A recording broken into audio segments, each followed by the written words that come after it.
Hello friends, welcome to buttertoghee. இன்றைக்கி நம்ம ஒரு ஈஸியான ஒரு ஸ்வீட் ஒன்று பார்க்க போகிறோம். மைசூர் பாக் பார்க்க போகிறோம். இதுக்கு வந்து ரொம்ப சிம்பிளான இன்க்ரீடியன்ஸ் போதும். பட் கரெக்டான ஸ்டெப்ஸ் ஃபாலோ பண்ணோம் அப்படின்னா ரொம்ப கரெக்டாக வரும். நம்ம வந்து கீ யூஸ் பண்ணி பண்ண போகிறோம். கீ மைசூர் பாக் பார்க்க போகிறோம். இப்போ இதுக்கு வந்து நான் வந்து என்ன பண்ணியிருக்கேன்னா 1 டம்ளர் அளவுக்கு கடலை மாவு எடுத்திருக்கேன். அதே டம்ளரில் 1 டம்ளர் அளவுக்கு சர்க்கரை எடுத்திருக்கேன். இந்த டம்ளர்லையே 1 டம்ளர் அளவுக்கு நெய் வந்து நம்ம எடுத்துக்க போகிறோம். வாங்க இதை எப்படி பண்ணுறதுன்றதை பார்ப்போம். ஃபஸ்ட்டு அடுப்பில் ஒரு கடாய் வச்சு கடலை மாவை அதில் சேர்த்துக்கலாம். சேர்த்துக்கிட்டு கொஞ்ச நேரம் அதை வந்து ஃப்ரை பண்ணிக்கணும்.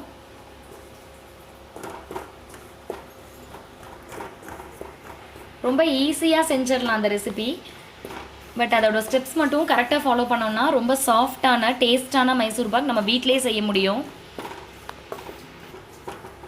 நல்லா வாசம் வர அளவுக்கு வறுத்துக்கோங்க. கலர் மாறணுன்றது கிடையாது.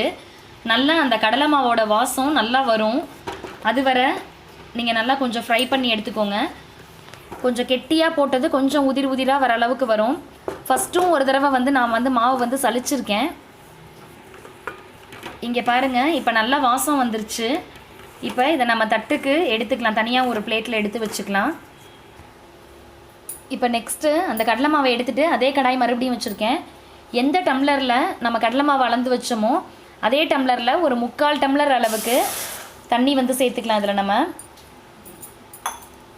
தண்ணி சேர்த்துட்டு அதே கப்பில் நம்ம எந்த கப்பு மெஷர்மெண்ட்டுக்கு ஃபஸ்ட்டு எடுக்கிறோமோ அதுலேயே தான் 3மே அளக்கணும். நம்ம 1 டம்ளர் கடலை மாவு, 1 டம்ளர் நெய், 1 டம்ளர் சர்க்கரை வந்து இன்னும் கொஞ்சம் அதிகமாக வேணும் அப்படின்னாலும் ஒரு 1.25 டம்ளர் அதிகபட்சம் போடலாம்.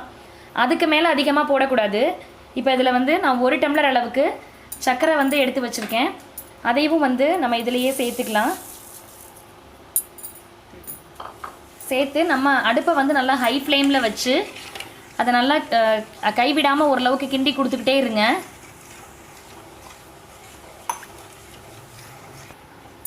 வறுத்த கடலை மாவை நம்ம வந்து இதில் சலித்து எடுத்துக்கிட்டோம்.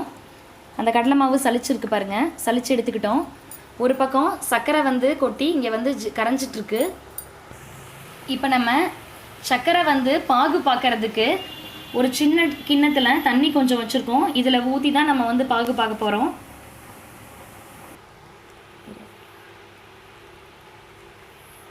அவ்வளோதான். இங்கே பாருங்கள், இது வந்து இப்படி விடும்போது இப்படி நேராக ஒரே நூல் அளவுக்கு வருது பாருங்கள்.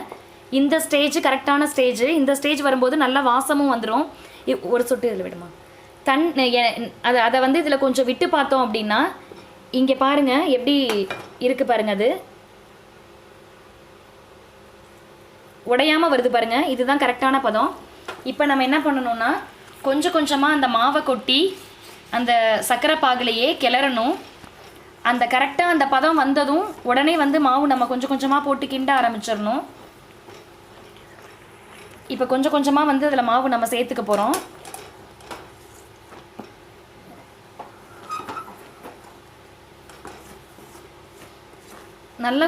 நல்லா கைவிடாமல் கிண்டணும், இல்லைன்னா கட்டி விழுந்துடும். கரெக்டாக நம்ம அதை இந்த ஸ்டெப்பில் மட்டும் கரெக்டாக பண்ணிட்டோம் அப்படின்னா நம்ம சூப்பரான நெய் மைசூர் பாக் வீட்டிலையே செய்ய முடியும் நம்மளால். இங்கே பாருங்கள், நல்லா கைவிடாமல் நம்ம கிண்டுறோம். அந்த பாகு பதம் தான் மெயின். இதில் நல்லா ஒரு கம்பி பதம் வரணும். நேராக அந்த கரண்டியிலேருந்து நீங்கள் வந்து அந்த நெய்யை பாகை வந்து விட்டீங்க அப்படின்னா அது வந்து அப்படியே வந்து டக்குன்னு விழுந்துடாமல் நல்லா நூல் மாதிரி விழும். அதுதான் அந்த ஒரு கம்பி பதம்னு சொல்கிறது.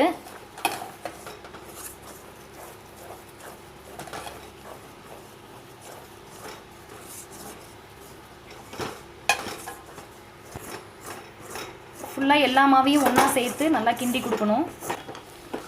இப்போ நம்ம எடுத்து வச்சுருக்க நெய்யை வந்து இதில் கொஞ்சம் கொஞ்சமாக சேர்க்க போகிறோம்.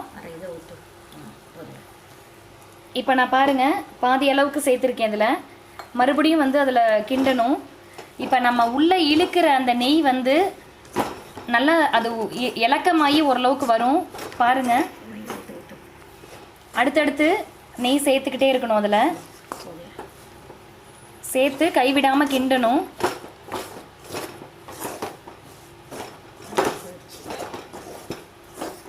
இங்கே பாருங்கள், நம்ம ஊற்றின நெய் வெளியில் வர ஆரம்பித்த உடனே நம்ம வந்து அதை வெளியில் எடுத்துடணும், நிறுத்திடணும் அடுப்பை. இப்போ வந்து ஒரு பிளேட்டில் நெய் விட்டு தடவி வச்சுருக்கேன். இப்போ அதில் வந்து நம்ம மைசூர் பாக்கு கிண்டினதை அதில் போட்டுடணும். போட்டுட்டு இப்போ அதில் நல்லா ஸ்ப்ரெட் பண்ணி விட்டுருங்க. நல்ல வாசம் வரும் உங்களுக்கு அந்த பதம் வந்த உடனே.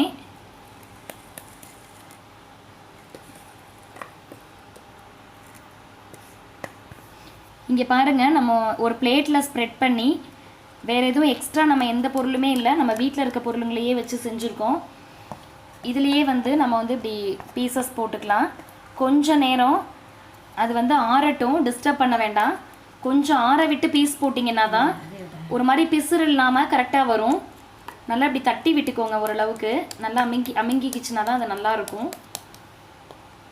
கொஞ்சம் நேரம் அது அப்படியே இருக்கட்டும். இப்போ லைட்டாக சூடு இருக்கும்போதே நம்ம வந்து பீசஸ் வந்து போட்டு வச்சிடலாம். தனியாக எடுக்க வேண்டாம், லைட்டாக வந்து கோடு மட்டும் உங்களுக்கு அந்த மெஷர்மெண்ட்டுக்கு போட்டு வச்சுருங்க. அதுக்கப்புறம் ஆறுனதுக்கப்புறம் தனித்தனியாக பிரித்து எடுத்துக்கலாம்.